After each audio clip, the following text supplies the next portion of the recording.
Om Shanti. Good morning.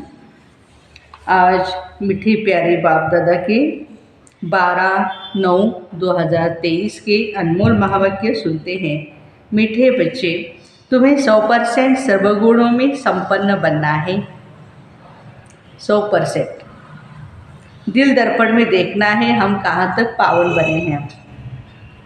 प्रश्न है, तुम बच्चे कौन सा उत्सव रोज मनाते हो और मनुष्य कौन सा उत्सव मनाते हैं? उत्तर, तुम दैवी राज्य की, दैवी धर्म की स्थापना का अर्थात भारत को स्वर्ग बनाने का उत्सव रोज मनाते हो। रोज तुम्हें मनुष्य को देवता बनाने की सैंपलिंग लगानी है। वे मनुष्य तो जंगल के कांटों की सैंपलिंग लगाते हैं और नाम देते हैं वनोत्सव। तुम कांटों से फूल बनाने का उत्सव रोज मनाते हो। तुम्हारे जैसा उत्सव और कोई भी नहीं मना सकते हैं। गीत है, मुखड़ा देख ले प्राणी जरा दर्पण में। ओम शांति। ये किसने कहा? यहाँ तो है ही बाप और बच्चों का सन्मुख मिलन। बच्चों को अब दिव्य चक्षु ज्ञान का तीसरा नेत्र मिला है देखने के लिए, क्योंकि पतित अथवा पाप आत्माएं तो सब थे। पतितों को पावन बनाने के लिए ही बाबा श्रीमत देते हैं। यह श्रीमत देने वाला कौन है, उनको भी समझना चाहिए। वही बोलते हैं आत्माओं को। परमात्मा ही हम आत्माओं से बात करते। आत्मा जानते हैं मैंने इस शरीर से अच्छे कर्म किए हैं या बुरे कर्म किए हैं। बाबा तुम बच्चों को समझ देते हैं, यह तो जरूर है सब पतित है। अभी तुम देखो हम कहाँ तक पावन बने हुए हैं, दैवी गुण धारण किए हैं हम। यह तो जरूर सब पतित थे। अभी तुम देखो हम कहाँ तक पावन बने हैं और दैवी गुण धारण किए हैं। दैवी गुण धारण कराने वाला है सर्वगुणों का सागर बाप। वह बैठ समझाते हैं। मनुष्य तो गाते हैं मुझ निर्गुण हारे में कोई गुण नहीं। खुद कहते हैं हमारे में कोई गुण नहीं। अब तुम बच्चों को फिर 100% सर्वगुण संपन्न बनना है। कहते हैं अपने दिल दर्पण में देखो। अब तुम बच्चों को 100% सर्वगुण संपन्न बनना है। जब सर्वगुण संपन्न बनेंगे तभी श्री लक्ष्मी श्री नारायण को वर सकेंगे।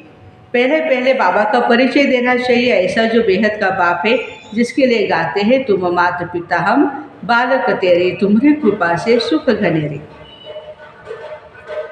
उस परमपिता की बड़ी महिमा करते हैं, कहते हैं शिवाय नमः।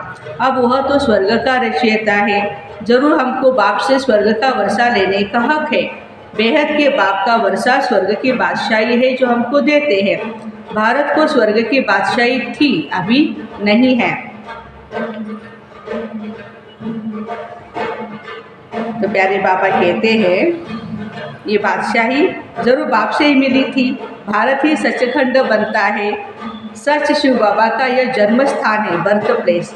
ये कोई नहीं जानते। शिवरात्रि गाई जाती है, वो भी कौन सी है? श्री कृष्ण की भी रात्रि, शिव की भी रात्रि दिखाते हैं। श्री कृष्ण का तो माँ के गर्भ से जन्म हुआ। शिव बाबा के लिए जन्माष्टमी तो वास्तव में नहीं कहेंगे। शिव बाबा आते हैं तब जब ब्रह्मा की रात होती है। रात के बाद दिन अर्थात कलयुग का अंत और सतयुग की आदि होती है। इसको कहा जाता है घोर अंधियारी रात। यह बेहद की बात है ना। हद की रात तो होती है, परंतु कलयुग अंत को घोर अंधियारा कहा जाता है। ज्ञान अंजन सतगुरु दिया। सतगुरु ज्ञान सूर्य बाप को कहा जाता है। पहले पहले तो बाप और वर्षे का परिचय देना है। समझो कोई बादशाह को बच्चा नहीं है, किसी गरीब के बच्चे को गोद में लेता है तो बच्चा दिल में जानता है ना कि मैं गरीब था, अब मैं बादशाह का बच्चा बना हूँ। तुम भी जानते हो हम रावण का बनने से बहुत गरीब और कंगाल बन गए। अभी हम बेहद के बाप के बने हैं, उनसे हमें स्वर्ग का वर्षा मिलता है। ये अच्छी तरह परिचय देना है और फिर लिखा करके भी लेना है। ये पक्का कराने के लिए हमको बेहद के बाप से बेहद का वर्षा मिलता है। यह ज्ञान और कोई नहीं दे सकता है। सन्यासी तो घर बार छोड़ चले जाते हैं, वह फिर माँ बाप चाचा मामा आदि कहलाने से निकल गए, खलास। यहाँ तो गृहस्थ धर्म की बात है, वह गृहस्थ धर्म का त्याग करते हैं। तुम बच्चों को बाप समझाते हैं तुम सो देवी देवता गृहस्थ धर्म में थे, सर्वगुण संपन्न संपूर्ण निर्विकारी थे। तुम स्वर्ग के मालिक थे, फिर पूज्य से तुम पुजारी बन अपनी ही पूजा करने लगे। जब तुम पूज्य सो देवी देवता हो तो तुमको वहाँ पूजा करने की दरकार नहीं। कहाँ पे? हमारे राज्य में, सतयुग में हमें बाबा कहते हैं पूजा करने की दरकार नहीं रहेगी। वैसे ही भारत देवी देवताओं का पूज्य कुल था, अभी पूज्य से पुजारी बने हो, फिर तुम बच्चों को पुजारी से पूज्य देवी देवता बनना है। इसलिए ही गायन है, आपे ही पूजो आपे ही पुजारी। बाप पूज्य और पुजारी नहीं बनते हैं, शिव बाबा पूज्य या पुजारी नहीं बनते हैं। बाप तो सदा ही पूज्य है। भक्ति मार्ग में ब्राह्मण लोग मंदिर में शिवलिंग रखते हैं, फिर बाप की बैठ पूजा करते हैं, हम उनके बच्चे हैं। हे परमपिता परमात्मा ऐसे कहेंगे ना, वो तो है ही निराकार, आत्मा भी है निराकार। शिव के पास जाते हैं तो कहते हैं परमपिता परमात्मा निराकार शिव। यह आत्मा ने कहा इन अर्गस के द्वारा। अभी तुम बच्चे जान गए हो, जो अच्छे कर्तव्य करके जाते हैं उन्होंने महिमा की जाती है। अभी तुम माता पिता उस निराकार को कहते हो। तुम्हारे सहज राजयोग और ज्ञान की शिक्षा से हम सुख घनेरे पाएंगे, उसके लिए तुम पुरुषार्थ कर रहे हो। कितनी सहज बात है। तुम प्रजापिता ब्रह्मा के बच्चे बीके प्रैक्टिकल में हो, सन्मुख बैठे हो। शिव बाबा और ब्रह्मा बाबा दोनों सन्मुख बैठे हैं। शिव बाबा को अपना शरीर नहीं है, तुम जानते हो। शिव बाबा इनके मुख द्वारा राजयोग हमको सिखला रहे ब्रह्मा बाबा के। श्री कृष्ण छोटा बच्चा है, वो कैसे कहेगा देह से देह के सभी संबंधों को भूलो, अपने को आत्मा समझो। यह श्री कृष्ण कह नहीं सकते हैं, यह तो शिव बाबा ही कह सकते हैं। तो ये बड़ी भूल हो गई ना। लक्ष्मी नारायण से लेकर यथा राजा रानी तथा प्रजा, उन सबको सुख मिला हुआ था। वही सब 84 जन्म ले तमो प्रधान बने, मूल लक्ष्मी नारायण हुए ना। यथा राजा रानी तथा प्रजा, अभी फिर तुम आकर के शूद्र से ब्राह्मण बने हो। यह तुम्हारा लीप जन्म है, लीप कहा जाता है धर्माओं को। तुम जानते हो हमारा यह ईश्वरीय जन्म है। दिन प्रतिदिन बाबा नई नई पॉइंट समझाते हैं। जहाँ तक जीना है अंत तक तुमको पॉइंट्स पढ़ना ही, पॉइंट्स निकलती रहती है तो हमें पढ़ाई पढ़नी है, ऐड होती जाती है ना। ज्ञान यज्ञ भी अंत तक चलना है, ज्ञान यज्ञ भी अंत तक चलना है।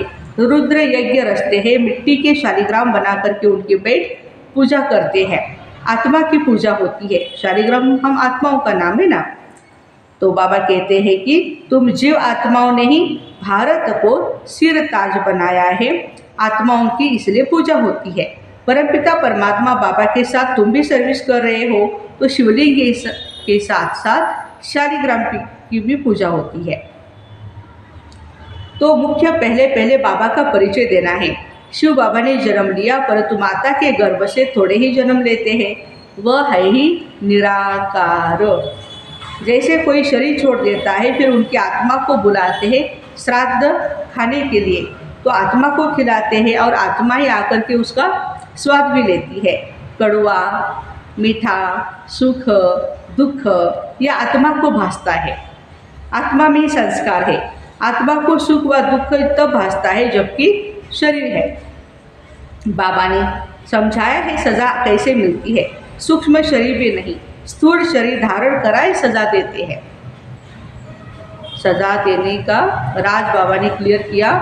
स्थूल शरीर धारण कराए सज़ा देते हैं। गर्भ जेल में सज़ा खाते हैं, त्राही त्राही करते हैं। बस हे भगवान मुझे बाहर निकालो। गर्भ महल का भी मिसाल दिया हुआ है। गर्भ महल तो सतयुग में होगा, अभी कलयुग में गर्भ जेल है। बाहर निकलना नहीं चाहते थे, ये दृष्टांत है। सतयुग में गर्भ महल बन जाता है, वहाँ कोई भी पाप होता नहीं। अभी तुम बच्चे जानते हो पतित कैसे हुए, नाम ही है अजामिल जैसे पतित। बहुत पाप करते हैं। पावन माना निर्विकारी, मूल बात है विकार की। इसलिए पावन बनने के लिए सन्यासी घर बार छोड़ जाते हैं, तो उनको महात्मा कहते हैं। मनुष्य सब पतित है, इसलिए गाते रहते हैं पतित पावन सीताराम, रघुपति राघव राजा राम। अब राजा राम तो शिव बाबा को नहीं कहेंगे, राम परमपिता परमात्मा को कहा जाता है, राजा राम नहीं। मैं तो राजा महाराजा बनता भी नहीं हूँ। श्री लक्ष्मी महारानी, नारायण महाराजा तुम बनते हो, हम नहीं। मैं तो निराकार पुनर्जन्म रहित हूँ। शरीरधारी जो है वो सब पुनर्जन्म लेते रहते हैं। बाबा कहते हैं मैं हूँ निराकार। मुझे भी प्रकृति का आधार लेना पड़ता है। मैं गर्भ में प्रवेश नहीं करता हूँ, मैं इनमें प्रवेश करता हूँ, ब्रह्मा बाबा के तन में। ये अपने जन्मों को नहीं जानते ना। बाप बेट समझाते, तुम सो देवी देवता थे, शूद्र बने, अभी तुम ब्राह्मण बने हो। मैं तुमको समझाता हूँ, तुम अपने जन्मों को नहीं जानते। जो ब्राह्मण बनेंगे वही आकर समझेंगे। बाबा कहते, इस प्रकार तुमने 84 जन्म पूरे किए। कहा जाता है 21 पीढ़ी का वर्षा। बेहद का बाप बेहद सुख का वर्षा देते हैं ना। लौकिक बाप से तो अल्पकाल सुख का वर्षा मिलता है। अमर लोक में आदि मध्यांत सुख है, यहाँ आदि मध्यांत दुख है। तुम पार्वतियों को अमरनाथ शिव बाबा अमर कथा सुनाते हैं, सत्यनारायण की कथा वह सुनाते हैं। ज्ञान का तीसरा नेत्र देने की भी कथा है। भारतवासी सदा ही सुखी थे, बहुत पवित्र थे। पवित्रता हेल्थ वेल्थ थी, कभी कोई बीमार नहीं पड़ते थे, है ना। नाम ही है स्वर्ग। भारत प्राचीन स्वर्ग था और कोई भी धर्म खंड आदि वहाँ नहीं थे। झाड़ का थूर तो होगा ना, थूर में कौन रहते हैं, दिखाया है ना, देवी देवताएं रहते हैं। तो प्यारे बाबा कहते हैं कि अभी देखो वह था फाउंडेशन, परंतु अपने को देवी देवता धर्म वाले कहलाते नहीं। अभी उन्होंने राजधानी स्थापन हो रही है। तुम सतयुग का राधे कृष्ण का जोड़ा बन सकते हो। आओ तो हम आपको समझाएं, तुम सच स्वर्ग का प्रिंस कैसे बन सकते हो। इस समय सब पतित है, कोई भी युक्ति से लिख सकते हो। कहते हैं सब धर्म मिलकर एक हो जाए, परंतु यह हो नहीं सकता। एक धर्म तो सतयुग में ही था, एक मत एक भाषा थी, ताली नहीं बजती थी, माना कोई भी प्रकार का लड़ाई झगड़ा या द्वैत नहीं था सतयुग में। विश्व के मालिक थे और कोई भी धर्म नहीं था। वह कैसे बने, फिर और धर्म कैसे आए, यह कोई की बुद्धि में नहीं चलती है। जब बिल्कुल ही पतित बन जाते हैं तभी पतित पावन बाप आते हैं और धर्मों की पावन आत्माएं ऊपर से आती है।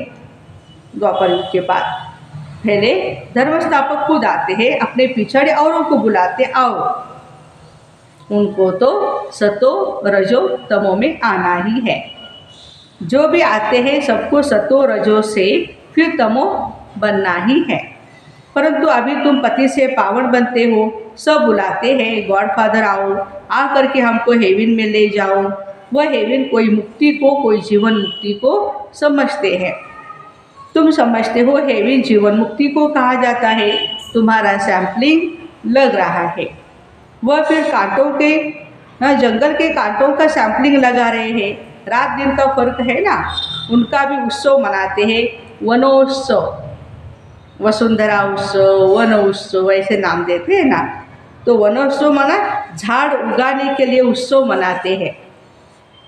ये वृक्षारोपण का जो अभी प्रोग्राम चल रहा है, हमें तो कितने 33 करोड़, हर एक में 9-9 लाख, इतने जितने भी हो सके अपने हिसाब से वृक्षारोपण करें, हम प्लांटेशन करें। तो उसका संदेश सुनाते हैं।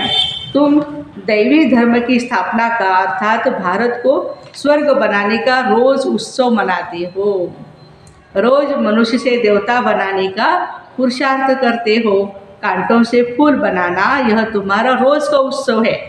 वो एक दिन मनाएंगे, 8 दिन मनाएंगे, सप्ताह मनाएंगे, लेकिन हम रोज़ मनाते हैं। बागवान फिर जरूर इतना भी इनाम देंगे कि भैया आपने इतने पौधे लगाए, इतने भाई बहनों को संदेश दिया, उनकी पालना भी अच्छी तरह से कर रहे हो, वो बड़े भी होते जा रहे हैं, ज्ञान मार्ग में पक्के होते जा रहे हैं। तो बागवान शिव बाबा हमें शाबाशी देंगे, इनाम देंगे। बच्चों ने गीत सुना है, प्राणी अपने दिल दर्पण में देखो, तुम स्वर्ग के देवी देवता बनने अथवा लक्ष्मी को वरने के लायक हो। बड़े बड़े दीपकों को भी माया बुझा देती है। उल्टे सुलटे संकल्प तो खूब वार करेंगे, मजबूत रहना है, इसमें मुरझाने की बात नहीं। बाबा से योग तोड़ नहीं देना।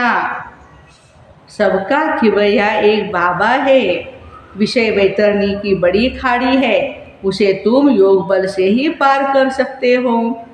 विषय सागर से पार होकर तुम क्षीर सागर में चले जाएंगे। सतयुग में विष्णु का राज्य क्षीर सागर में है, अर्थात घी की नदी बहती है। यहाँ तो घासलेट की नदी, रक्त की नदियाँ बहती है। तुम बच्चे भी जानते हो, क्या जानते हैं? शिव बाबा की श्रीमत से हम शिवालय में जा रहे हैं, जहाँ हम सदैव सुखी रहेंगे। तुम सदा सुखी थे, माया ने दुखी बनाया है। गृहस्थ व्यवहार को अधर्मी बना दिया, वहाँ है गृहस्थ व्यवहार धर्मी। अभी तुमको बाप श्रेष्ठाचारी दैवी गृहस्थ धर्म बना रहे हैं। हाँ? पहले पहले मुख्य है बाबा का परिचय सबको देना। तुम बाबा का बनने से स्वर्ग का मालिक बन सकते हो, यह तो दुखधाम है। तुम स्वर्ग में जाते हो वाया मुक्ति धाम। इसलिए शिवपुरी विष्णुपुरी को याद करो। याद करते करते अंतमति सो गति हो जाएगी। याद रखो, हमारे 84 जन्म पूरे हुए, फिर हम कल आकर के राज्य करेंगे। दिल दर्पण में अपनी शक्ल देखते रहो। आज बाबा ने 5-6 बारी चेकिंग की पॉइंट्स बताई है। कोई अवगुण तो हमारे में नहीं, लक्ष्मी नारायण को वरने के लायक है या नहीं, चेक करें अपने आप को। अच्छा, मीठे मीठे कील दे बच्चों प्रति माता पिता बाप दादा का याद प्यार और गुड मॉर्निंग। रूहानी बाप की रूहानी बच्चों को नमस्ते। हम रूहानी बच्चों की रूहानी माता पिता बाप दादा को याद प्यार गुड मॉर्निंग और नमस्ते। वाह बाबा वाह, शुक्रिया बाबा शुक्रिया। धारणा के लिए मुख्य सार, पहली पॉइंट है योग बल से विषय वैतरणी, बड़ी खाड़ी को पार करना है। उल्टे सुलटे संकल्पों में मुरझाना नहीं, मजबूत बनना है। पूजनीय बनने के लिए बाबा के साथ भारत को सिरताज बनाने की सेवा करनी है। आज का वरदान है ट्रस्टी पर लौकिक जिम्मेदारियों को निभाते हुए अथक रहने वाले, एक तो जिम्मेवारियां निभानी है, अथक रहने वाले डबल लाइट भव। लौकिक जिम्मेवारियों को निभाते हुए सेवा की भी जिम्मेवारी निभाना, इसका डबल लाभ होता है। डबल जिम्मेवारी है तो डबल प्राप्ति भी है ना। लेकिन डबल जिम्मेवारी होते भी डबल लाइट रहने के लिए स्वयं को ट्रस्टी समझकर जिम्मेवारी संभालो तो थकावट का अनुभव नहीं होगा। करावनहार बाबा करा रहे हैं, हम निमित्त बन करके करते जा रहे हैं। जो अपनी गृहस्थी अपनी प्रवृत्ति समझते हैं ना, उन्हें बोझ का अनुभव होता है। मेरा घर, मेरा परिवार, मेरी गृहस्थी, मुझे ही संभालनी है, मुझे ही सब कुछ करना है, तो फिर बोझ आ जाता है। अपना है ही नहीं तो बोझ किस बात का।